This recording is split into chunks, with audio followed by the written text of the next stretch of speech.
Boa noite, mais uma live aqui no perfil Alexandre Daniel Oficial. Uma boa noite para todo mundo. E hoje nós vamos saber o que é TDAH com o nosso querido Michel Mansur. Michael Mansur deve ser o nome dele. Hoje nós não vamos ter os prêmios e sim você vai saber sobre o que é TDAH com o psicólogo Michael Mansur. Já vou chamar ele aqui. Olha, hoje nós não vamos ter os prêmios, mas não se preocupe que nas próximas lives voltam os prêmios para vocês aqui participarem conosco. Bem, eu vou chamar o doutor aqui, ele é psicólogo, ele é psicólogo, então eu já vou chamar ele aqui para participar. O Michael Mansur Psicologia, já vou chamar ele para ele. Boa noite, Dani Rodrigues Barros. Boa noite a todo mundo. Muito obrigado pela companhia nessa noite. Muito obrigado. E hoje nós vamos fazer um bate-papo com o psicólogo Michael Mansur, que já entrou. Boa noite. Boa noite, Alexandre. Tudo bem? Tudo bem e com você? Tudo ótimo. Bem, eu acho que a melhor forma de começar essa live é você se apresentando para as pessoas que não te conhecem. Certo. Vamos lá, então. Pessoal, boa noite. O meu nome é Michel Mansur. Eu sou psicólogo. Eu sou especialista em neuroaprendizagem. Eu trabalho com, na verdade, sim, eu trabalho com várias queixas, mas hoje eu foco muito o meu trabalho na queixa de TDAH, no transtorno de déficit de atenção e hiperatividade. E trabalho com terapia cognitivo-comportamental, que é uma das abordagens da psicologia. Eu tô muito na moda, né? Todo mundo falando em podcasts, em bate-papos. Ah, o cognitivo, o cognitivo. O que é o cognitivo? Os processos cognitivos são os processos não observáveis da mente humana. Por isso que a gente separa em cognitivo e comportamental. O que é cognição? Cognição é memória, pensamento, emoção, sentimento, essas coisas são cognições. O que é observável para o mundo externo, por exemplo, a forma como você reage, o choro, essas coisas são comportamentos, porque elas são observáveis. Eu costumo dizer o seguinte: se eu colocar uma câmera para te filmar, o que a câmera vai conseguir gravar são comportamentos. O que acontece dentro da sua cabeça que a câmera não consegue pegar são cognições. Hum, então não tem como monitorar essas cognições ou tem? Tem, a gente tem como monitorar as cognições. E como que faz esse monitoramento? A gente tem inventários, a gente tem testes, por exemplo, os testes neuropsicológicos, em muitos momentos o trabalho deles é monitorar cognições. Aquele teste de Detran que a gente coloca, Uhum. né, que muita gente faz para tirar a carta, é um teste cognitivo? Alguns sim, alguns são. Por exemplo, um teste de atenção, que é comum no teste do Detran. Um teste de atenção, ele é um teste que avalia uma habilidade cognitiva, que é a atenção. Hum. O teu nome é Michel Mansur, né? Eu falei Michael, é Isso. Michel. É Michel. Michel, isso Então, mesmo. você que quer já seguir, segue ele, o Michel Mansur Psicologia, para você entender sobre esses segredos da mente. Michel Mansur Psicologia. Bem, e o teu forte, eu convidei você por isso, que é o TDAH, que a gente tem o.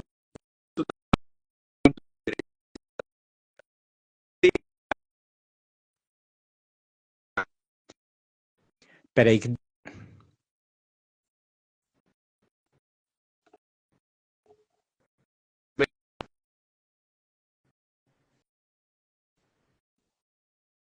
Alô? eu acho que agora tá voltando, deu uma oscilada na internet. Basicamente, você me perguntou o que é o TDAH, né? Isso, o que é o TDAH? Tá, o TDAH, ele é um transtorno de neurodesenvolvimento. Então, basicamente, ele é um transtorno que afeta a forma como o cérebro se desenvolve, como o aparelho neurológico se desenvolve. Entende? Então, basicamente, o primeiro ponto é: você nasce com TDAH, você não o desenvolve ao longo da vida. Que transtornos de neurodesenvolvimento, eles se estabelecem dessa forma, eles estão presentes desde o nascimento. certo? Por isso que é do neurodesenvolvimento, porque eles vão estar presentes durante todo o desenvolvimento neurológico. E o TDAH, ele é um transtorno que afeta de forma simples, ele afeta a regulação de neurotransmissores no córtex pré-frontal. O córtex pré-frontal é a parte da frente, aqui atrás da testa do nosso cérebro. Na verdade, ele afeta em todo o cérebro, mas é principalmente no córtex pré-frontal. E isso vai causar algumas diferenças de funcionamento cerebral e que a gente vai perceber através de sintomas mais claros em desatenção, hiperatividade, que é a pessoa, no caso você percebe que a pessoa não tem muito freio, entende? Ela não consegue ter uma censura muito legal assim dos comportamentos a ponto de controlar eles da forma adequada. Tá tudo normal aí? Já tá escutando bem? A internet? Tudo normal agora? Aparentemente sim, Então, aparentemente ótimo. está normal. Então, ótimo. Então, o TDAH, ele é um comportamento que o ser humano já nasce com isso. Ele não vai, eu não peguei na padaria o TDAH, não peguei com outra pessoa. Não, o TDAH é de cada pessoa, como você Isso. falou. O TDAH é uma condição em que você nasce com ela. Você E não pode todo mundo, adquiri-la ao longo da vida. e todo mundo tem graus mais baixos, imperceptíveis, ou é só algumas pessoas que têm mesmo? Não, não. Na verdade, a gente fala hoje que a média, a gente utiliza uma média de 8% da população mundial como possíveis pessoas com TDAH. Algumas literaturas vão falar em 6%, outras vão falar em 10%, então a gente mantém em 8%, que seriam a média disso. Hoje tem um aumento desses casos porque o que acontece? As ferramentas diagnósticas elas eram muito precárias há 2 décadas atrás, 10 a uma década atrás. Então, o que acontece? Muitas pessoas estão sendo diagnosticadas durante a fase adulta, quando na verdade essas pessoas, o correto seria que elas tivessem sido diagnosticadas durante a infância, para a gente ter feito um tratamento de forma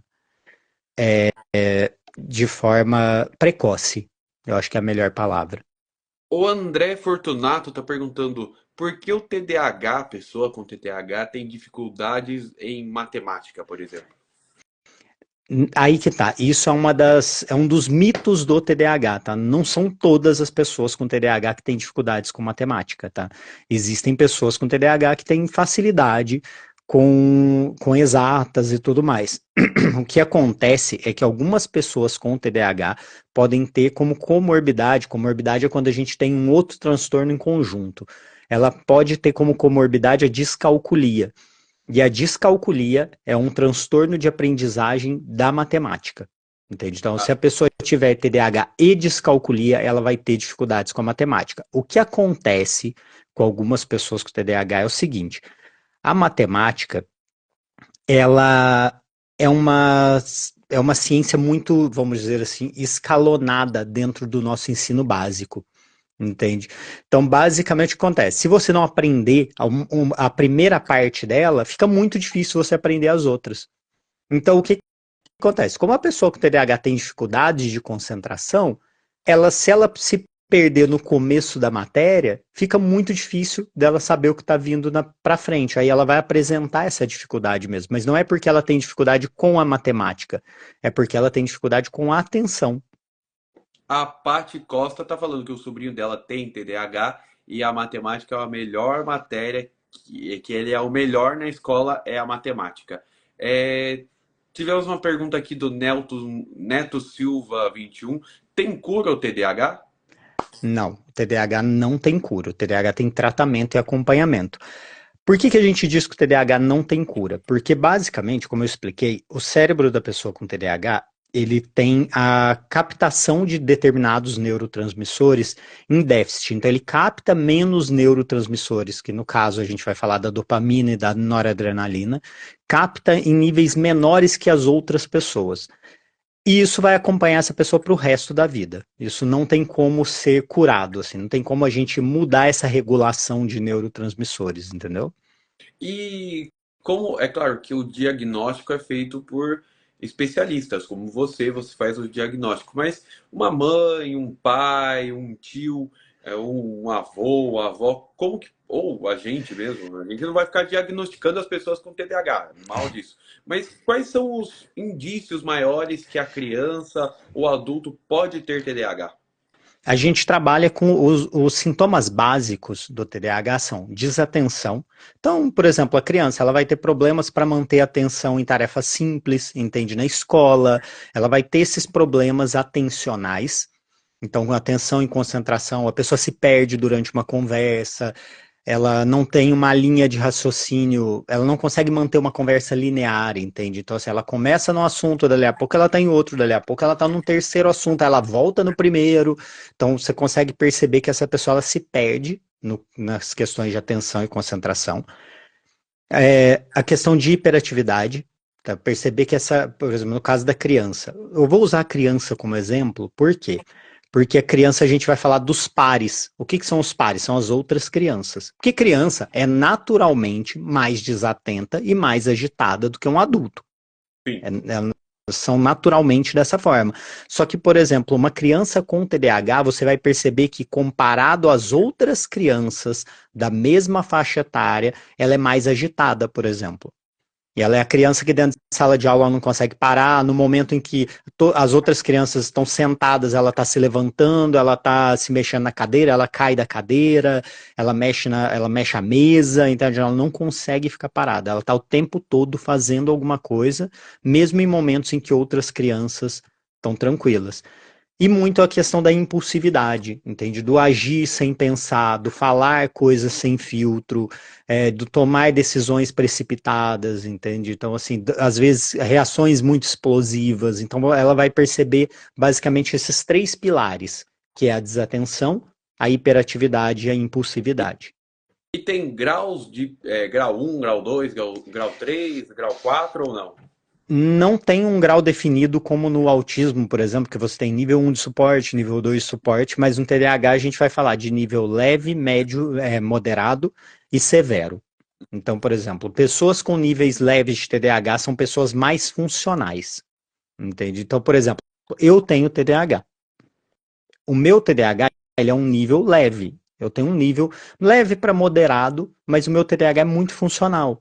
Então, o que acontece? Ao longo da vida, eu consegui, através de terapia e tudo mais, desenvolver estratégias que me possibilitaram desenvolver uma vida mais funcional. Se a pessoa tem um nível mais moderado ou mais severo de TDAH, possivelmente ela vai ter maiores problemas em relação a isso.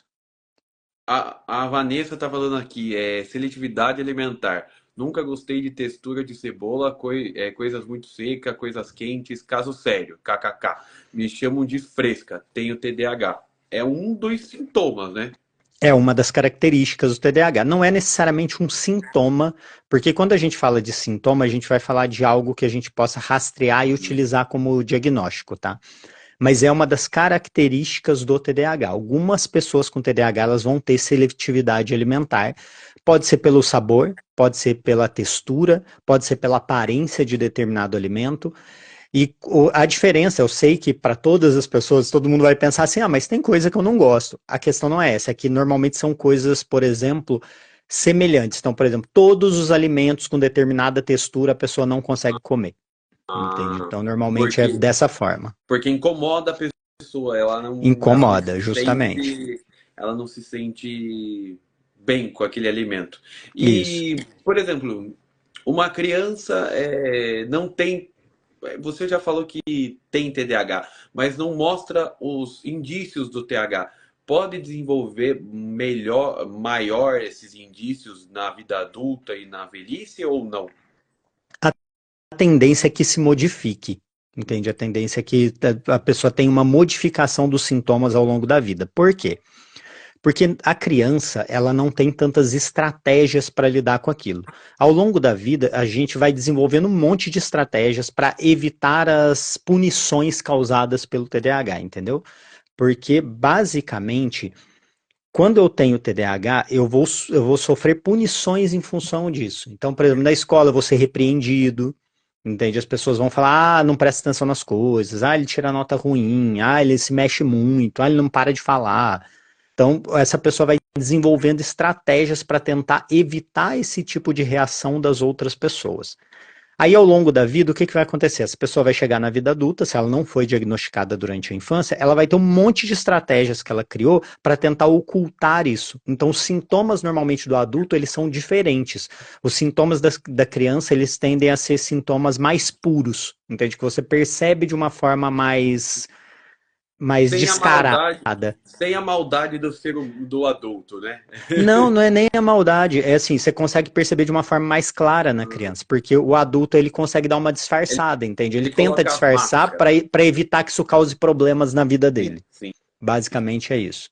Então, por exemplo, o adulto tende a ser menos hiperativo do que a criança. Só que aí você vai falar para mim assim, mas não é que ele é menos hiperativo, é que normalmente ele vai ter uma mudança. A hiperatividade dele vai pender mais para impulsividade. Então, a tendência é que o adulto ele tenha maiores suscetibilidades a compulsões e coisas onde a impulsividade pese mais do que a própria agitação, por exemplo. Ah, ele pode descontar muito na comida, então, por Por exemplo. exemplo, A Andrea tá perguntando S. Araújo, pessoas com TDAH podem ter dificuldades para dormir? Acho que sim, né?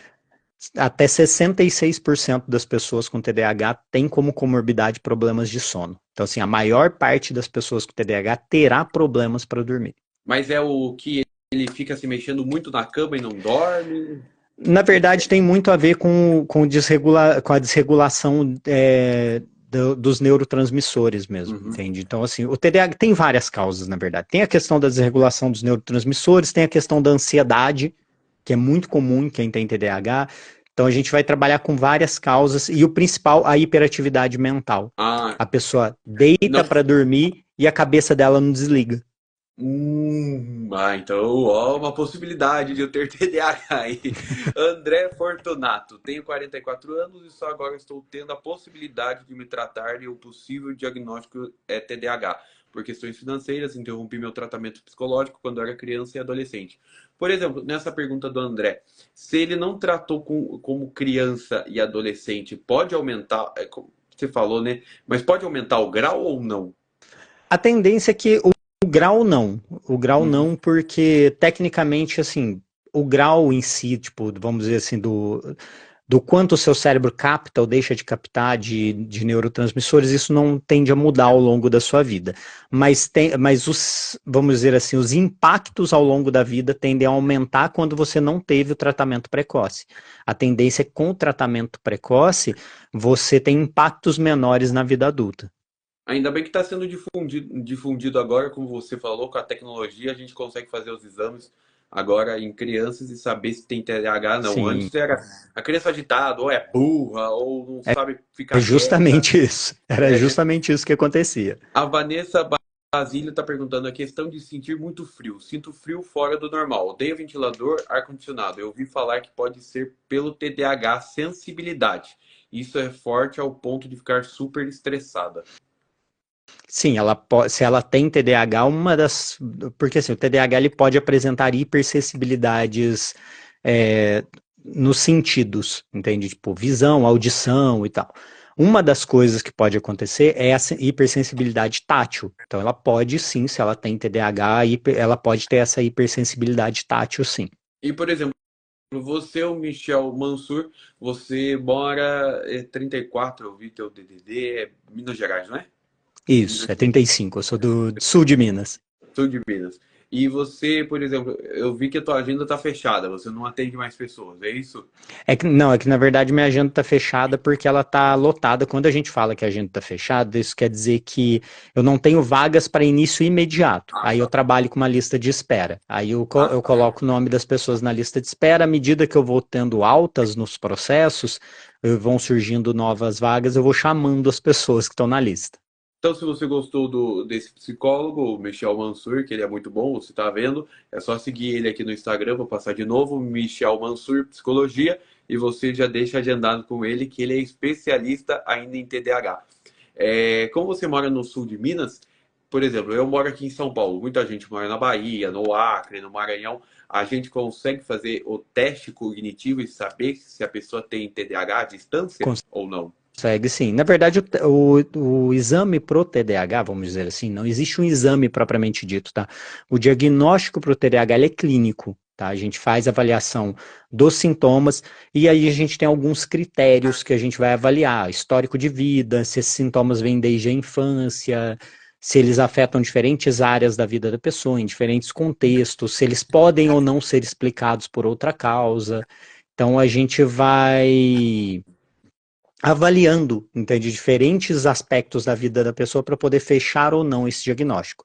Como é um diagnóstico clínico, a gente consegue fazer ele à distância. Tanto que, por exemplo, os próprios psiquiatras que trabalham com TDAH, a maioria dos que eu conheço, eles atendem a maioria das pessoas por telemedicina. E aí, quando eles precisam de algum exame de sangue, alguma coisa assim, eles solicitam, mas em geral não é muito necessário.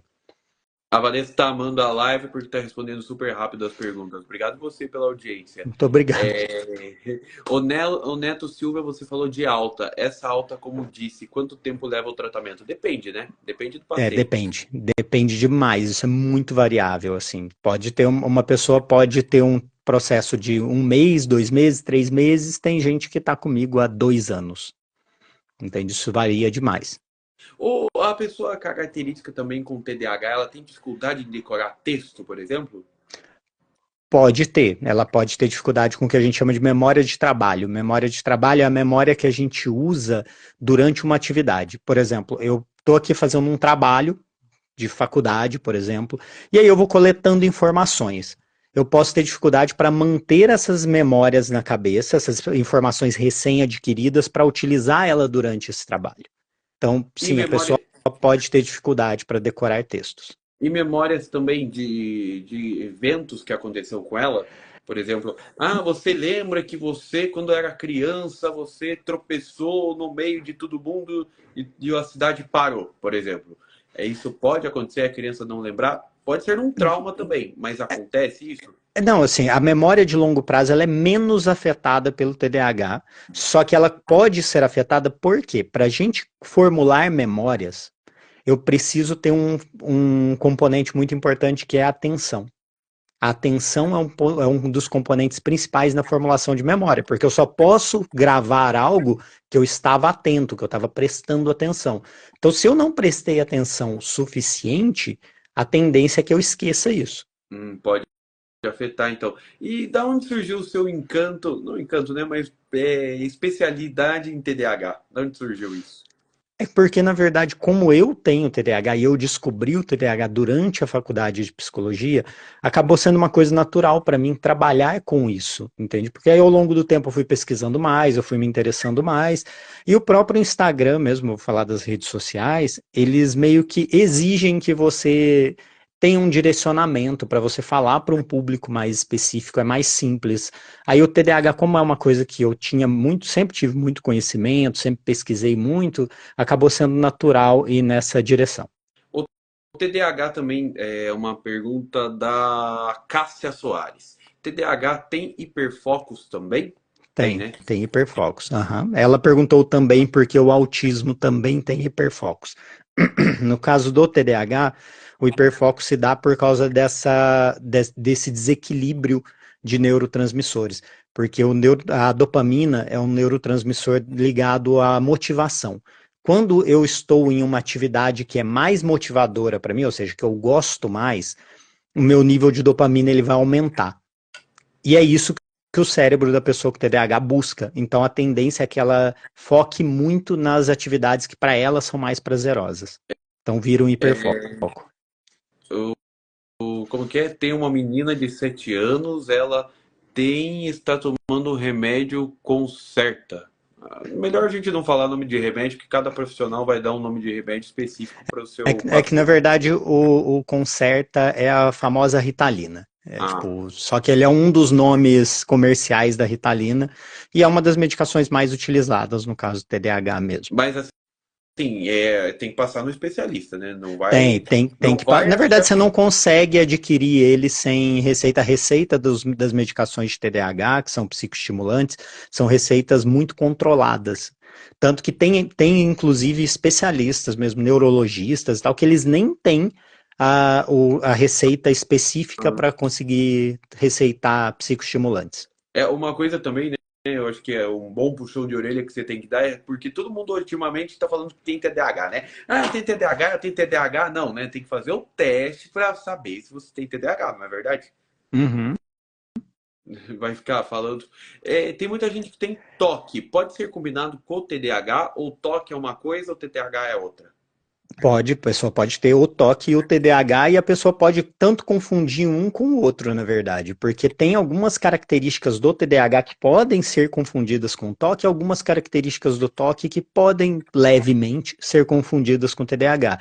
Só que assim, a pessoa com TDAH, isso é uma coisa importante. 75% das pessoas com TDAH, elas têm alguma comorbidade. Então, basicamente, a ideia de eu tenho só o TDAH é muito raro, tá? Vamos dizer assim, 3/4 das pessoas com TDAH, elas terão outras condições em conjunto. Por quê? Porque o TDAH ele acaba gerando isso ao longo da vida. Por isso que eu falei, por exemplo, a ansiedade é muito comum, a depressão é comum, o toque não vou dizer que é necessariamente comum, mas acontece com uma frequência maior, entende? Então a gente tem algumas comorbidades aí que acompanham as pessoas com TDAH. A pessoa com TDAH, ela também preza pelo perfeccionismo ou não? Ela já. Pode acontecer. Pode acontecer no seguinte sentido. O que que pode fazer com que uma pessoa com TDAH ela se torne perfeccionista? Como eu disse para você, Alexandre, ao longo da vida, o que que acontece com a gente? A gente vai sendo repreendido pelas outras pessoas. Porque não faz o negócio direito, deixa um detalhe de um trabalho de escola sem fazer. E isso vai gerando um processo meio que de evitação. Eu passo a evitar essa punição. Então, para evitar essa punição, para evitar que essa coisa ruim aconteça, o que que eu passo a fazer? Eu passo a tentar fazer as coisas da forma mais perfeita possível, porque aí ninguém vai puxar minha orelha, entende? Porque aí eu não vou ser criticado. Então pode sim, a pessoa com TDAH pode desenvolver esse perfeccionismo sim. E isso é uma das coisas que pode ser confundido com toque, por exemplo. E ela pode associar com a depressão, a ansiedade você já falou, mas pode ser associada à depressão também? Sim, sim, pode sim. Na verdade, se eu não me engano, até 30% das pessoas com TDAH podem ter depressão. A Paty está perguntando, é importante fazer teste com um neuropsicólogo para saber se tem comorbidades? Não é necessário fazer o teste com o neuropsicólogo para saber se tem comorbidade. Pode ser necessário fazer o teste com o neuropsicólogo para saber se você tem TDAH, se você tiver, principalmente se for criança, tá? A criança, o diagnóstico é mais complexo. A criança ela vai precisar de uma equipe multidisciplinar. Ela vai ter que passar por neuropsicólogo, psicopedagogo, fonoaudiólogo. Por quê? Porque a criança, muitas vezes, ela não tem a bagagem histórica para a gente poder fazer investigação ao longo da vida dela. O adulto, a gente tem a bagagem histórica dele, a gente tem histórico escolar, faculdade, trabalho, a vida dele, então a gente consegue fazer essa análise de um jeito mais simples do que numa criança, por exemplo. Mas para fazer o diagnóstico das comorbidades, aí a pessoa precisa estar em acompanhamento com psicólogo e psiquiatra para a gente poder fazer todo esse processo de investigação de sintomas. Porque no caso, para fazer o diagnóstico de depressão, ansiedade e tudo mais, a gente faz investigação de sintomas. O Thiago Leão, 23, está falando, eu recebi o laudo da psicóloga, meu psiquiatra nunca quis passar o psicoestimulante. Atualmente estou tomando bupropiona e investigando autismo. Queria muito tomar um psicoestimulante. O que é o psicoestimulante do... Na verdade, sim, a gente tem no Brasil duas medicações psicoestimulantes para TDAH, que é o metilfenidato, que é a Ritalina, o Concerta e tudo mais, e a lisdexanfetamina, que é o Venvance. E agora vão surgir outros, porque tem medicamentos genéricos começando a ser produzidos. Essas são as duas classes de psicoestimulantes que a gente usa no Brasil para o tratamento de TDAH. Os psicoestimulantes são o que a gente chama de tratamento de primeira linha. Então, assim, a primeira opção de tratamento medicamentoso para o TDAH são os psicoestimulantes. Mas a gente tem outras opções também. Tá? Então, a bupropiona é um antidepressivo que tem bons resultados para o TDAH. Então, alguns médicos optam por começar o tratamento com bupropiona para ver como a pessoa vai responder, até por uma questão assim, de evitar, por exemplo, se a pessoa for muito ansiosa, às vezes o psicoestimulante pode aumentar essa ansiedade, então tudo isso precisa ser analisado. A Cássia Soares está perguntando, sendo adulto, qual profissional se procura inicialmente? Um psicólogo, pode, né? Psicólogo e psiquiatra, justamente. A, a Oriane está brincando que acho que toda a família dela tem isso. Eu falei, não vai. Pelo amor de Deus, não vamos ficar diagnosticando todo mundo, não. Por favor. A Vanessa, como seriam esses fatores ambientais que podem ser causa do TDAH? Na verdade, fatores ambientais a gente não fala muito, a gente vai falar sobre fatores genéticos. Tá? O TDAH hoje a gente vai falar sobre a grande probabilidade genética. Para você ter uma noção, a taxa de hereditariedade do TDAH pode chegar aos 76%. O que isso quer dizer? Pais que têm TDAH têm até 76% de chance de terem filhos com TDAH. E, por exemplo, e os pais não têm TDAH, a criança pode nascer? Pode, mas aí a gente vai falar de fatores de risco, por exemplo, o uso de álcool e cigarro, por exemplo, durante a gravidez, entende? Ou outros tipos de intoxicação, por exemplo, intoxicação por chumbo e tudo mais. E se, por acaso, pula os pais, mas algum avô pode ter? Também tem isso. Pode acontecer, mas a probabilidade é menor. É menor. Como que faz? A Márcia está perguntando como se faz o diagnóstico diferencial entre TDAH e autismo. Primeira coisa que a gente precisa entender é que boa parte dos autistas tem TDAH. Então a gente vai falar que eu vou chutar uma estatística aqui, mas eu não sei se está correta, tá? Porque de cabeça assim é muito difícil, mas se eu não me engano é 70% dos autistas têm TDAH como comorbidade. E se a gente for considerar a população com TDAH, se a gente for pegar toda a população com TDAH, isso chega a 14%. Entende? 14% das pessoas com TDAH têm autismo como comorbidade, porque a população com TDAH é maior. Então, basicamente, para a gente fazer esse diagnóstico diferencial, a gente tem que entender que ambas as situações podem ter a desatenção e tudo mais, mas a questão social do autismo costuma não afetar o TDAH.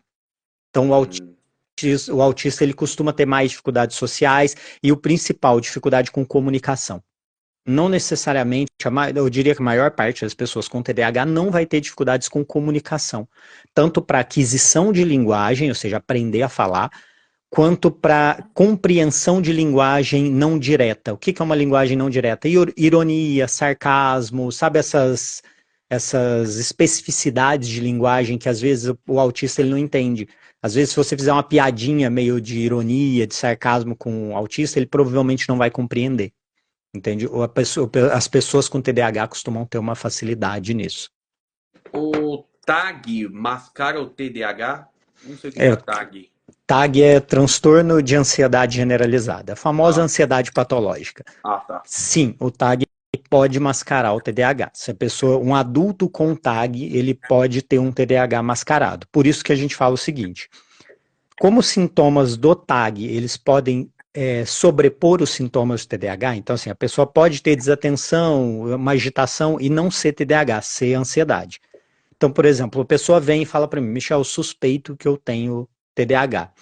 Mas essa pessoa tem uma ansiedade considerável. O que a gente vai precisar fazer? A gente vai precisar tratar a ansiedade primeiro, e aí sim, depois que a gente trata a ansiedade, os sintomas que pareciam TDAH, eles permanecem ou eles desaparecem? Se eles desaparecerem junto com os sintomas de ansiedade, era ansiedade. Se mesmo com a melhora da ansiedade, os sintomas de TDAH eles permanecem, quer dizer que não é ansiedade. Essa pergunta foi da Vanusa Souza. Deixa eu ver se tem outra pergunta aqui. Quanto é feito o diagnóstico? Não, isso não. Tá sendo muito usado o canabidiol. Ele em outras doenças. No TDAH também tem uma possibilidade de usar ou não? Para algumas indicações muito específicas, alguns médicos especialistas no canabidiol, no uso dos componentes da cannabis para tratamento, para alguns casos bem específicos, eles até recomendam. Agora, como tratamento geral, tipo assim, ah não, o canabidiol ele vai ajudar todas as pessoas com TDAH, a gente não tem respaldo científico ainda. E qual uma coisa que você viu que as pessoas estão comentando muito e você fala, meu Deus, o que esse povo tá falando sobre o TDAH, assim, que é uma, as pessoas estão falando que é verdade, mas não tem nada a ver. Nossa, tem tanta coisa, Lista gente. uma, lista a mais importante que você acha. Que medicação para TDAH, por exemplo, vicia. Essa é uma das coisas que eu mais escuto, assim, ah, não, eu não tomo remédio porque ele vicia. Não, a medicação para TDAH, ele não vicia, entende? A medicação para TDAH tem, porque normalmente você vai pegar a medicação e vai ter lá risco de abuso de substância. O que causa vício? O que causa vício é o uso errado de uma substância ou o abuso dessa substância. Então, se a pessoa ela utilizar as doses da medicação TDAH dentro do que é recomendado pelo laboratório e tudo mais, as medicações para TDAH, na verdade toda medicação, ela tem um limite diário. Então, se você usar mais do que aquilo, aí sim a gente tem um problema. Aí sim a gente pode ter um risco de dependência. Entende? É uma pergunta, a pessoa tem que tomar o remédio pro resto da vida ou não? Depende. Hum. Depende. Depende muito. Por quê? Depende do nível de severidade do TDAH e da forma como ela lidou com isso, entende? Por exemplo, por isso que a gente fala que o acompanhamento psicoterápico é muito importante. A pessoa tem que passar por acompanhamento psicológico, porque o remédio não vai resolver a vida dela.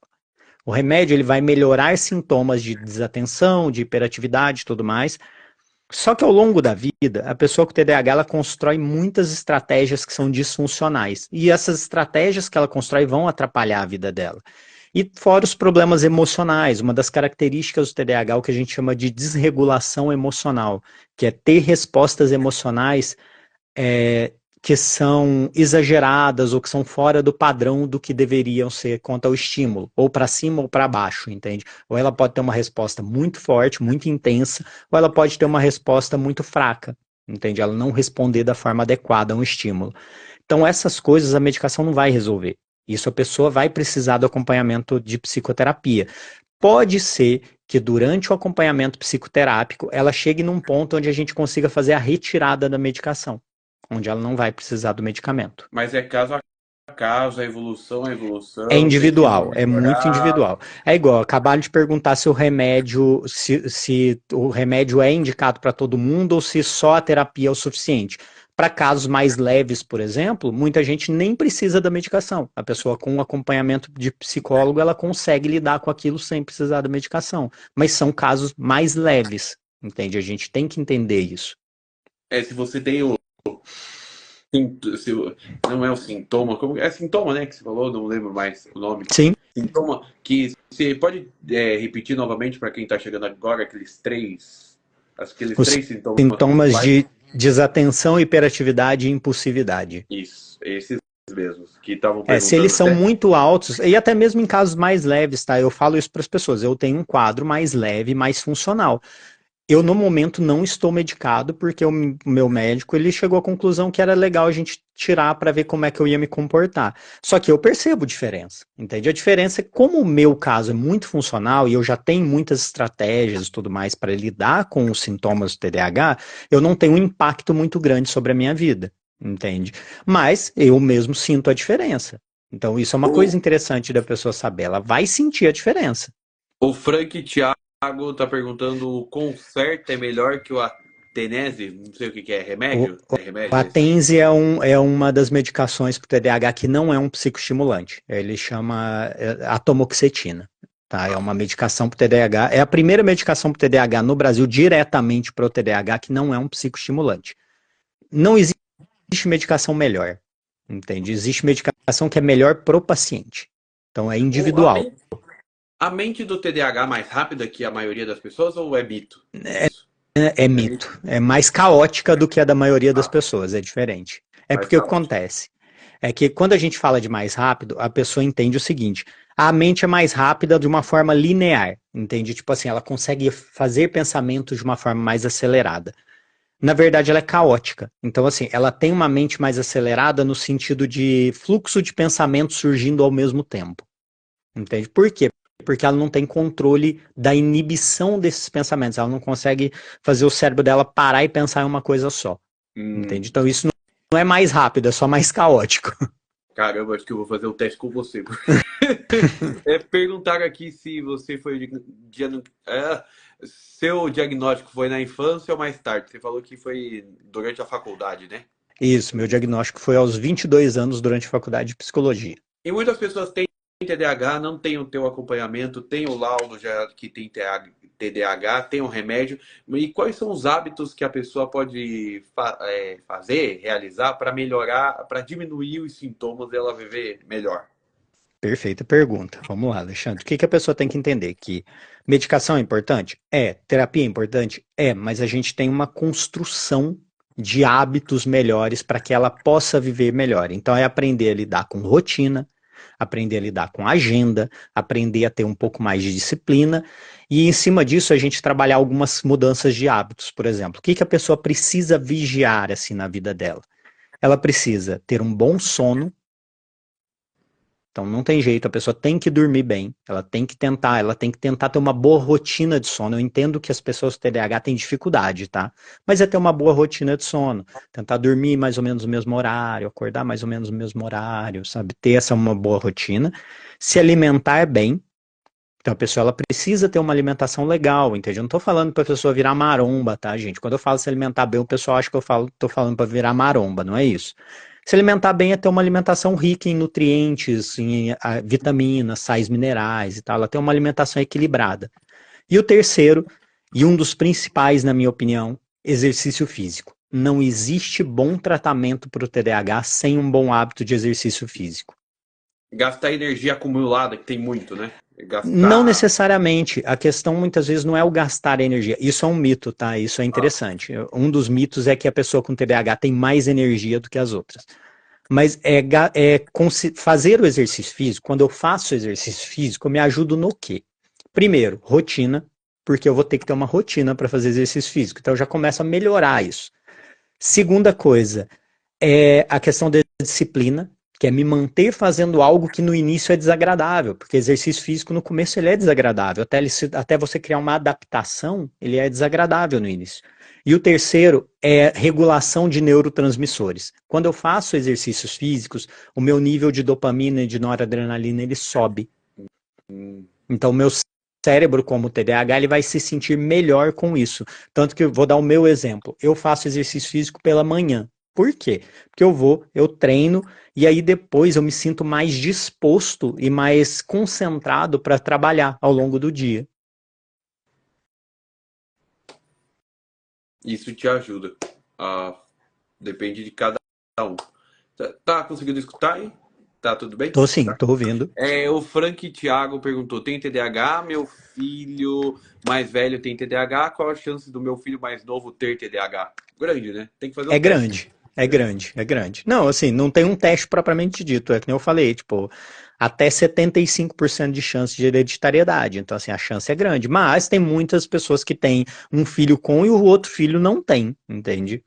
Tem gêmeos, apesar da taxa de compartilhamento do TDAH entre gêmeos chegar a 80 e tantos por cento, tem gêmeos que um tem e o outro não tem. É um negócio que nem Deus explica, né? Sei lá, é cada É uma coisa. questão genética, né? Tipo, eu falo que é a questão é a lei matemática das probabilidades, entendeu? É verdade.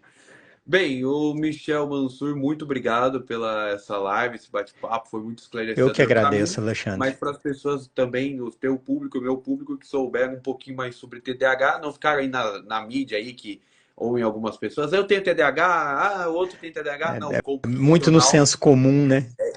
um profissional que sabe sobre o TDAH. Você tem um Instagram que eu passo novamente aqui, é o Michel Mansur Psicologia. Você tem na rede vizinha?